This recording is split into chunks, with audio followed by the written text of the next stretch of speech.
생각하여 보라입니다. 아무리 생각해도 나한테 복음이 왜 필요하고 말씀으로 살아가는데 왜 필요한지 모르겠다 라는 생각이 만약에 든다면 그것은 복음이 말씀이 나를 변화시키는 과정을 아직 거치지 못했기 때문일 거예요. 예수를 믿음으로 변화된 사람은 복음이 나를 변화시킨 흔적이 내 기억 속에 있어요. 그 흔적들을 보면서 나에게는 여전히 오늘도 그리스도의 복음이 필요하다는 사실을 사람들은 상기하게 될 겁니다. 오늘 이사야서 51장도 그런 의미입니다. 내가 내 마음대로 하려고 할 때마다 다시 한번 과거를 돌이켜 생각해 보시길 바라요. 첫 번째로 반석을 드러낸 우묵한 구덩이를 생각하여 보라. 이게 무슨 얘기일까요? 1절을 보시면 의를 따르며 여호와를 찾아 구하는 너희는 내게 들을지어다. 너희를 떠낸 반석과 너희를 파는 우묵한 구덩이를 생각하여 보라. 의를 따르며 여호와를 찾아 구하는 너희는 내게 들을지어다. 예배를 드리기 위해 이 자리에 나온 우리 소원교회 성도들은 너무나 소중합니다. 왜냐? 의를 구하지 않는 사람이 이 자리에 나오긴 쉽지 않기 때문에 그래요. 의를 구한다면서 하나님의 말씀을 안 듣는 사람들도 정말 많습니다. 이건 모순이에요. 의를 구한다는 것은 하나님의 말씀을 구한다고와 똑같은 말입니다. 저와 여러분은 의로운 존재입니까? 우리가 의로운 게 아닙니다. 여기 서 있는 목사님은 의로운가요? 아니요, 저는 의롭지 않습니다. 하나님께서 의롭다 해주신 거예요. 엄밀히 말하면 제가 의로운 게 아닌데 하나님이 너는 의롭다 해주신 거예요. 그렇게 우리는 계속해서 하나님께 의를 구해야 됩니다. 왜냐? 근본이 의롭지가 않아요. 그래서 항상 하나님께 의를 구해야 됩니다. 무엇이 옳습니까? 내가 지금 어떻게 해야 옳습니까? 그런 의를 하나님께 계속 구해야 돼요. 왜냐? 나는 그럴 수 있는 존재가 아니거든요. 그런데 이미 나는 의로운 사람이라고 여기고 있는 사람은 어떻습니까? 하나님의 말씀을 들으려고 하지 않아요. 들어야 뭐가 의롭고 뭐가 악한지 구분을 할 텐데 내가 의롭다는 생각이 드니까 굳이 들을 필요가 없는 겁니다. 인간의 선은 아주 불안정해요. 정의로운 인간은 무엇입니까? 내가 행동한 정의가 누구에게는 악일 수도 있지 않겠습니까? 인간관계라는 건 너무 복잡하고요. 경우의 수도 너무 많아서 인간 스스로가 세운 선으로는 그것으로 선하게 살아간다는 것은 어렵습니다. 그래서 목자 되신 그리스도께서 던지시는 지팡이를 따르고 지팡이로 건너가게 하시듯 우리는 말씀을 따라가야 한다는 겁니다. 계속 읽으면 너희를 떠낸 반석과 너희를 파낸 우묵한 구덩이를 생각하여 보라. 큰 돌을 파내면 파는 자리가 어떻습니까? 파본 적 있으신가요? 우묵하게 파여 있죠. 여기 누가 봐도 돌이 있던 자리다라는 흔적이 남아요. 너희를 드러내고 구원한 자리를 생각해 보라는 겁니다. 우리가 구원받기 이전에 말씀으로 변화되기 이전을 기억해 보라는 거예요. 우리에게는 하나님께서 구원하시고 지금까지 인도하신 마음의 흔적이 있어요. 우리는 기억하고 있습니다. 나의 아픔을 파낸 흔적인 구덩이들이 있지 않습니까? 저에게도 있어요.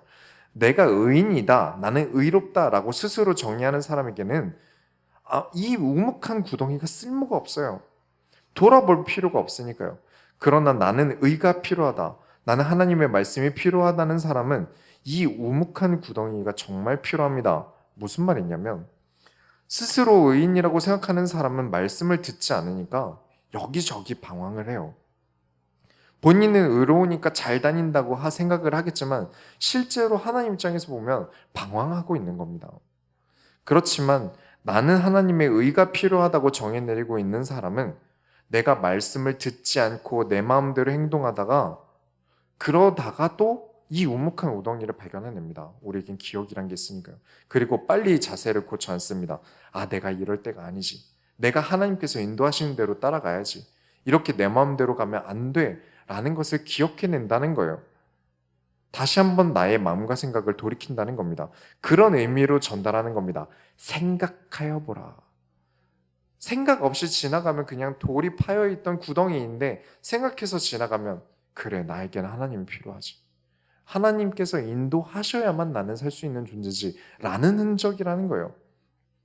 그 흔적의 공통점이 무엇일까요? 51장 2절에 너희의 조상 아브라함과 너희를 낳은 사라를 생각하여 보라. 아브라함이 혼자 있을 때 내가 그를 부르고 그에게 복을 주어 창성하게 하였느니라. 어떤 일이 있었냐면 이 아브라함과 사라가 아들 이삭을 낳았는데 이때 나이가 많았어요.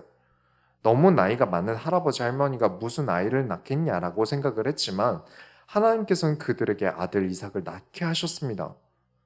우리가 도무지 받을 수 없는 구원을 우리에게 주셨어요. 나는 도무지 안 될 사람이요. 마치 아브라함도 사라도 나이가 너무 많아서 아이를 낳을 수 없는 사람인 것처럼 우리 역시도 사실은 굉장히 안 될 사람들이요. 그런데 하나님의 말씀으로 살아가다 보니까 하나님께서 많은 것을 깨닫게 하시고 많은 문을 열어주신 거죠. 하나님이 그렇게 우리에게 복을 주셨습니다. 그 흔적들을, 그 건지신 내 마음에 있는 흔적들을 보며 생각하라는 겁니다. 그래, 내가 말씀으로 나가야지. 내가 의를 구해야지. 내가 하나님 앞에 행해야지. 내가 하나님을 떠나 살 수 없지. 하나님은 우리를 구원하셨어. 하나님께서 나에게 구원의 길을 여셨어. 나에게 막힌 것들을 허물어 주셨어. 그렇습니다. 저도 이번 주에 주일에도 고백을 했지만, 복음이라는 걸 먼저 받으면 더 참으라고 하고요, 성경은. 더 희생해야 한다고 하고요. 근데 이게 손해 같겠지만 절대 손해가 아니라고 말씀을 드렸죠. 하나님께서 나에게 복음을 안 주셨다면, 저에게 복음을 더 늦게 해주셨다면, 하나님 말씀을 더 늦게 해주셨다면 저는 더 망가졌을 거예요. 자주 말씀을 드렸다가 요즘에 말씀을 잘 안 드리는데 마이크가 튼튼하다고 해서 마이크로 못을 박으면 어떻게 되겠습니까? 마이크가 고장 나겠죠. 프라이팬이 튼튼하다고 해서 프라이팬으로 삽질을 하면 어떻게 됩니까? 프라이팬 코팅이 다 벗겨지겠죠. 그래서 요리할 땐 못 쓸 거예요. 고장 난다는 건 그런 겁니다. 우리 인간은 하나님 말씀대로 살도록 만들어졌어요. 그렇게 창조된 존재입니다. 그런데 말씀 없이 살아간다? 고장날 수밖에 없다는 거죠. 그런 것처럼 내가 하나님의 말씀대로 사는 게 아닌 내 마음대로 살아간다는 것은 결국 나를 고장나게 만드는 겁니다. 그러니 그리스도를 1분, 1초라도 먼저 주인으로 영접하고 하나님 자녀로 사는 게 100번 낫죠. 51장 3절에 나 여호와가 시온의 모든 황폐한 곳들을 위로하며 그 사막을 에덴 같게 그 광야를 여호와의 동산 같게 하였나니 그 가운데에 기뻐함과 즐거움과 감사함과 청하는 소리가 있으리라.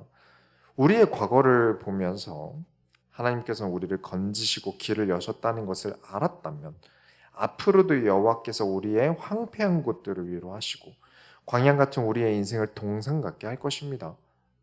우리가 이 믿음으로 하나님과 함께 동행한다면 그 가운데 기뻐함과 즐거움, 감사함과 찬양하는 소리가 가득할 줄 믿습니다. 자, 의를 구하는 자에게 무엇을 주실까요? 의를 구하는 자는 말씀을 듣게 될 것입니다.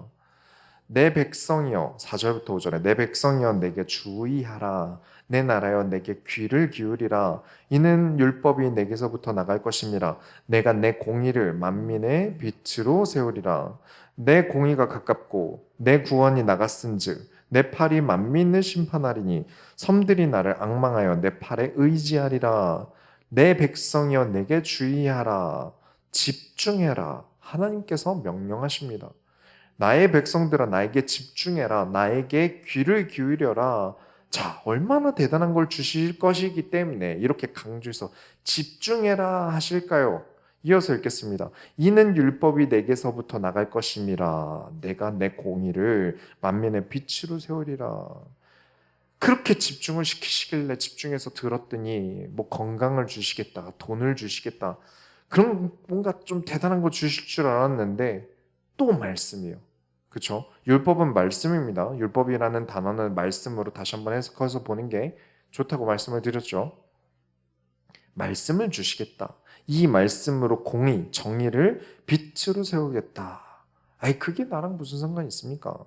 그런 거 말고 문제 안 오게 막아주시고 아픔 없게 막아주시지요. 그래서 사실 돈만 있으면 다 해결되잖아요. 하나님 돈을 주세요, 그냥. 돈은 모든 문제 해결입니다. 왜 자꾸 말씀을 주세요? 입으로 때우려고 하지 마시고 물질적인 걸 주세요. 어리석습니다. 이렇게 생각한다면 어리석게 돼요. 왜 어리석으냐? 돈이 모든 문제를 해결해 줄 거라고 믿고 있는 거예요. 그보다 더 어리석은 건 나는 아무 문제 없는데 다 주변이 문제라서라고 생각하고 있는 거예요. 나는 아무 문제 없는 완벽한 사람이라서 고칠 게 없는데 돈이 없어서, 재수가 없어서, 인복이 없어서, 그래서 나는 아무 문제 없는데 그냥 주변이 문제라고 생각하는 거예요. 그러니까 하나님, 저는 말씀 필요 없고요. 그냥 돈 주시면 좋겠어요. 건강 주시고. 51장 5절에 내 공의가 가깝고 내 구원이 나갔은즉 내 팔이 만민을 심판하리니 섬들이 나를 앙망하여 내 팔에 의지하리라. 우리는 무엇으로 구원을 받습니까? 무엇이 하나님의 공의이며 정의입니까? 그리스도입니다. 예수 그리스도를 보내셔서 예수 그리스도께서 우리를 심판하시는 정의로운 정의 그 자체가 되는 심판관이 되셨습니다. 또한 그리스도를 통하여 우리는 하나님을 만나고 의지하게 되었습니다. 이 내용이 길어요. 그래서 짧게만 말씀드렸던 겁니다. 정의는 그리스도를 말합니다. 그런데 우리는 말씀 말고 우리에게 돈을 주세요. 아, 말씀은 어려워요. 머리 아프니까 듣고 하나님 저에게 뭔가 병 나음 이런 거 주세요.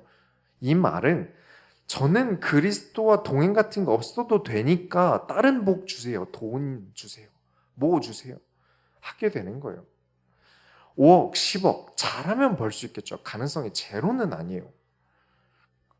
건강, 뭐 병원 잘 다니고 운동 열심히 하면 건강해질 수 있지 않겠습니까? 제로는 아니에요. 그런데 구원은 아니지 않습니까? 인간의 노력으로 구원받을 가능성은 제로입니다. 절대 안 되는 영역이에요. 그런데 그리스도께서 우리에게 찾아오셔서 구원을 열어주셨단 말이에요. 최고의 이야기죠. 우리에게 이보다 더 좋은 소식이 어디 있습니까? 그런데 이렇게나 소중한 복음보다 더 돈이 더 좋다는 얘기 돼요. 아, 복음 말씀 됐고요. 예수님에 대한 이야기 됐고요. 돈 많이 주신다. 하나님이 돈 주실 것입니다. 이런 얘기 해주세요. 이렇게나 소중한 복음보다 내 이득이 더 소중하다고 말하고 있는 겁니다. 사실 이번 주에 재밌는 일이 있었어요. 우리 설교 영상 올라가는 유튜브 보시는 분들은 아시겠지만 이제 쇼츠로 성도들이 말씀에 더 관심을 가지도록 요즘에 돕고 있어요. 이번 주 월요일에 오후 예배 설교 내용을 가지고 쇼츠로 올렸는데 유튜브 알고리즘이 무엇 때문인지 갑자기 믿지도 않는 불신자들에게 우리 쇼츠를 막 뿌린 거예요. 그것도 엄청 보여줘서 딱 1시간 만에 조회수가 1200개가 올랐어요. 싫어요도 엄청 달리고요. 악플도 엄청 달렸어요. 그래서 급하게 댓글을 막은 겁니다. 그 영상 내용이 뭐였냐면 방금 말씀드린 구원의 가능성은 제로다. 그렇게 우리에게 예수 그리스도께서 오심은 최고의 소식, 가장 복된 소식이다. 이것을 복음이라고 한다. 이 내용이었거든요. 그러니 교회에만 구원이 있다는 식으로 불신자들이 들었고요. 그래서 기분이 나빠서 악플을 단 거죠. 이런 일을 저도 처음 겪다 보니까 밤에 심장이 두근두근한 거예요. 내가 뭘 잘못 말했나? 내가 뭘 잘못 설교한 건가? 아닌데 그리스도 외에 진리 없다는 말은 틀린 말이 아니잖아. 이러면서 마음이 막 천당과 지옥을 막 왔다 갔다 했어요. 그런데 설교 준비를 다음날 하는데 51장 7절에 의를 아는 자들아 마음에 내 율법이 있는 백성들아 너희는 내게 듣고 그들의 비방을 두려워하지 말라 그들의 비방에 놀라지 말라. 감사했습니다. 저는 하나님의 말씀대로 했어요. 그렇죠? 로마서에 있는 말씀 그대로 했고요. 지금도 이사야서에 있는 말씀 그대로 하고 있습니다. 그래서 저는 두려워하지 않고 비방에 놀라지 않기로 했어요. 진리로대로 말했는데 그러면 할 만큼 한 거죠. 그리스도를 말했는데도 비방한다면 놀라지 말아야 한다. 그러면서 역시 또 그래 역시 말씀이다. 우리 하나님 자녀는 말씀으로 사는 것 외에는 문제 해결할 방법이 없다. 저에게 이번에도 성경 말씀을 가지고 힘을 주셨어요. 그래 말씀이 맞다. 사람들이 다 나에게 손가락질을 한다고 해도 무조건 하나님의 말씀이 맞다. 확신이 생겼습니다. 역시 성경이 맞습니다. 의를 구하는 자에게 말씀을 주십니다. 8절에 옷같이 좀이 그들을 먹을 것이며 양털같이 존벌레가 그들을 먹을 것이나 나의 공의는 영원히 있겠고 나의 구원은 세세에 미치리라. 하나님의 하나님의 구원이신 그리스도는 온 세세에 미치리라. 세 번째로, 두려워하느냐? 하나님께서 지금까지 말씀하신 이후에 이사야가 하나님의 말씀을 가지고 기도합니다. 9절부터 11절에 여호와의 팔이여 깨소서 깨소서 능력을 베푸소서 옛날 옛시대에 깨신 것 같이 하소서 라합을 점이시고 용을 찌르신 이가 어찌 주가 아니시며 바다를 넓고 깊은 물을 말리시고 바다 깊은 곳에 길을 내어 구속받은 자들을 건너게 하시니가 어찌 주가 아니시나이까. 여호와께 구속받은 자들이 돌아와 노래하며 시온으로 돌아오니 영원한 기쁨이 그들의 머리 위에 있고 슬픔과 탄식이 달아나리이다. 자, 라합은 애굽의 시적인 표현입니다. 용은 여러 의미를 가져요. 용, 공룡, 악어 다 성경에서는 포함이 됩니다. 나일강에 뭐가 있죠? 악어가 있습니다. 이집트가 나일강 문명이기 때문에 지금 이사야가 이야기하는 이 라합, 공룡, 용 전부 다 이집트 지역을 얘기하고 있는 겁니다. 바다를 말리셨다. 자, 바다의 길을 내셨다라는 말에서도 홍해를 가르시고 이스라엘 백성을 구원하셨던 사건을 이야기하는 거고요. 애굽을 이기시고 노예된 민족을 구원하신 하나님을 지금 이사야가 찾고 있는 거예요. 그때의 영광을 하나님께서 다시 이루실 것을 믿고 그렇게 하시옵소서 하고 기도하는 겁니다. 그냥 막연하게 돈 주세요, 건강 주세요 하고 기도하는 게 아니에요. 지금까지 하나님께서는 너희가 나의 의와 말씀을 지켜 행하던 너희를 구원할 것이다 라고 쭉 말씀을 하신 거예요. 특히 뭘 생각하라고 말씀하셨죠? 너희를 구원하고 인도하였던 때를 생각하라고 하셨습니다. 그래서 이사야가 그래, 우리가 이집트에 노예되어 있을 때 하나님께서는 우리를 건지셨지. 그쵸? 우리를 파낸 우묵한 곳을 기억하고 있는 거예요. 그때를 생각하면서 기도하는 겁니다. 이렇게 기도는 말씀을 가지고 기도해야 맞는 겁니다. 그리고 이스라엘 백성을 향해 하나님께서는 이 기도를 들으시고 말씀을 선포하십니다. 12절에 이르시되 너희를 위로하는 자는 나 곧 나이니라. 너는 어떤 자에게 죽을 사람을 두려워하며 풀같이 될 사람의 아들을 두려워하느냐? 하늘을 펴고 땅에 기초를 정하고 너를 지은 자 여호와를 어찌하여 잊어버렸느냐? 너를 멸하려고 준비하는 저 학대자의 분노를 어찌하여 항상 종일 두려워하느냐? 학대자의 분노가 어디 있느냐? 생각하라, 생각하라. 너희는 어찌하여 잊어버렸느냐? 어째서 죽을 사람을 두려워하고 풀 같은 사람을 두려워하느냐? 여호와는 하늘을 펴고 땅을 지으신 분이다. 그런 분을 두고 왜 두려워하느냐? 14절에 먹고 사는 게 두려우냐? 여호와께 의지하는 자는 양식이 부족하지 아니할 것이다. 네가 사람이 두려우냐? 나는 바다를 흔드는 만군의 여호와다. 16절에 사람들의 말이 두려우냐? 내가 나의 말, 하나님의 말씀을 너희 입에서 나오도록 말씀을 주었다. 우리는 그 어떤 것도 두려워하지 않고 말씀으로 나아가야 합니다. 지난주에 말씀드렸죠. 한 명은 아무것도 보이지 않으나 말씀으로 나아갔고 한 명은 횃불을 들고 당당히 걸어갔지만 재앙을 입었다고요. 여러분은 선택을 하셔야 됩니다. 횃불과 같아 보이는 세상에 무언가 이게 도움이 될 것 같다, 저게 도움이 될 것 같다 그런 것을 들고 살아갈 것인지 아무것도 보이지 않는데 아무 쓸모 없어 보이고 내 삶과 상관없어 보이는 하나님의 말씀을 들고 살아갈 것인지를 결정하셔야 됩니다. 대장부답게 두려워하지 말고 여호와께서 전능하심을 믿고 말씀을 잡으시길 바랍니다. 결론을 내리겠습니다. 17절에 여호와의 손에서 그의 분노의 잔을 마신 예루살렘이여 깰지어다 깰지어다 일어설지어다. 내가 이미 비틀거름을 치게 하는 큰 잔을 마셔 다 비웠도다. 정신 차려라. 깰지어다 깰지어다. 정신 차려라. 두려움의 큰 잔을 마신 사람, 교만의 큰 잔을 마신 사람, 내가 지금까지 지켜온 신념에 취한 사람 전부 다 깨라. 술 깨라. 정신 차려라. 우리가 들고 취해버린 그 잔은 분노의 잔이다. 나를 괴롭게 하는 잔이라는 거예요. 내어버리고 정신 차리고 여러분의 손은 말씀을 들어야 합니다. 21절에 그러므로 너 공고하며 포도주가 아니라도 취한 자여 이 말을 들으라. 쭉 읽겠습니다.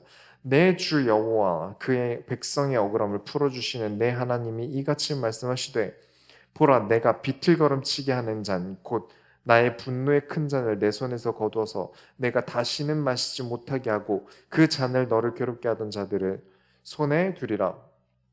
그들은 일찍이 내게 이르기를 엎드리라 우리가 넘어가리라 하던 자들이라. 너를 넘어가려는 그들에게 내가 내 허리를 땅과 같게 길거리와 같게 하였느니라 하시니라. 포도주가 아니라도 취한 자요. 얼마나 정확한 표현인지 모릅니다. 포도주가 아니라도 취한 자요. 정말 많이 취한 사람들을 봅니다. 뭐가 그렇게 취해서, 뭐가 그렇게 대단해서 그리스도 아니어도 구원이 있다고 하고, 뭐가 그렇게 취했는지 말씀 안 들어도 된다고 하고, 어디에 그렇게 취했는지 교회보다 다른 데서 은혜 받으려고 하고, 뭐가 그렇게 취했는지 난 다 필요 없어. 나 정도면 충분해. 뭐가 그렇게 자기 자신의 나르시시즘에 취했는지. 미랄 선교 센터든 세이브 더 칠드런이든 온갖 질병과 가난으로 고통받는 사람들을 아무리 영상에서 광고를 해도 한 번도 찾아가지 않으면서 자기한테 찾아온 사람들 데리고 성령 받아라, 치유 받아라 하는 이상한 사기꾼들 쫓아다니고 다 취해서 그렇습니다. 말씀보다 다른 데 취해서 그렇습니다. 말씀은 아무리 마셔도 취하지 않습니다. 하나님의 말씀은 마르지 않는 셈이거든요. 완전 깨끗하고 건강한 마르지 않는 셈입니다. 곧 우리에게 그리스도는 가장 순수하고 맑은 샘물이에요. 복음으로 변화된 과거를 여러분 꼭 기억하시고 어디에 이상한 일들에 취하지 마시고 여러분에게 찾아온 문제 때문에 멘탈이 붕괴돼서 마치 취한 것처럼 휘청거리면서 걷지 마시고 언제나 말씀으로 여러분의 영혼의 건강을 찾게 되시길 바랍니다. 우리가 하나님의 소원을 이루어드립시다. 하나님 감사합니다. 오늘도 우리에게 말씀을 주셨음을 감사합니다. 우리가 하나님 만나기 전과 하나님을 깨닫고 난 뒤의 변화를 기억하며 우리가 늘 생각하고 우리의 자세가 늘 말씀에 있게 되길 하나님 역사하여 주옵소서. 살아계신 예수 그리스도의 이름으로 기도드렸습니다. 아멘. 찬양합시다.